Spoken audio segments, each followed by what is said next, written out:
how was your upbringing like? ചെറുപ്പത്തിൽ എങ്ങനെയായിരുന്നു? Then how you got introduced to internet and first dollar എങ്ങനെയാണ് earn ചെയ്തത്? Okay, so എൻ്റെ first computer may be ഒരു 8th standard ആ ഒരു സംതിങ് ആ ഒരു ഇതാണ്. ഞാനൊരു മിഡിൽ ക്ലാസ്, ആ ഒരു മലപ്പുറം ജില്ല മിഡിൽ ക്ലാസ് അങ്ങനെ ഒരു ഫാമിലി തന്നെ ആയിരുന്നു. അതിൽ ഫാദർ ഗൾഫിലാണ് ആസ് യൂഷ്വൽ ആ ഒരു സംഭവം. അപ്പം ഫാദർ എന്തോ കമ്പ്യൂട്ടർ വാങ്ങി വീട്ടിൽ കൊണ്ടുവന്നു ഒരു 8th സ്റ്റാൻഡേർഡ്. അപ്പോൾ ഒരു ഏർലി സ്റ്റേജിൽ എനിക്ക് ഒരു കമ്പ്യൂട്ടേഴ്സ്, ഇൻ്റർനെറ്റ് ആ ഒരു ഇത് എക്സ്പീരിയൻസ് ചെയ്യാൻ പറ്റി. അപ്പോൾ അതായിരുന്നു ഒരു ഫസ്റ്റ് കമ്പ്യൂട്ടർ ആൻഡ് ഇൻ്റർനെറ്റ്. ആ ഇൻ്റർനെറ്റ് ആ ടൈമിൽ തന്നെ വന്നിരുന്നു. അപ്പം ഡയലപ്പ് കണക്ഷൻ മറ്റേ അതൊക്കെ നല്ല സ്പീഡൊക്കെ നല്ല കുറവായിരുന്നു. പക്ഷേ ആ ടൈമിൽ എന്തായിരുന്നു ചെയ്തിട്ടുണ്ടായിരുന്നത് അന്നത്തെ ഇന്റർനെറ്റ്? പ്രത്യേകിച്ചൊന്നുമില്ല.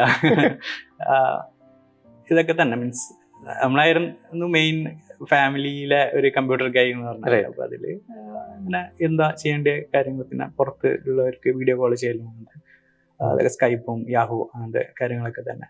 അങ്ങനെ അതായിരുന്നു ഫസ്റ്റ് കമ്പ്യൂട്ടർ. പിന്നെ അതായിരുന്നു സ്റ്റാർട്ടിങ്.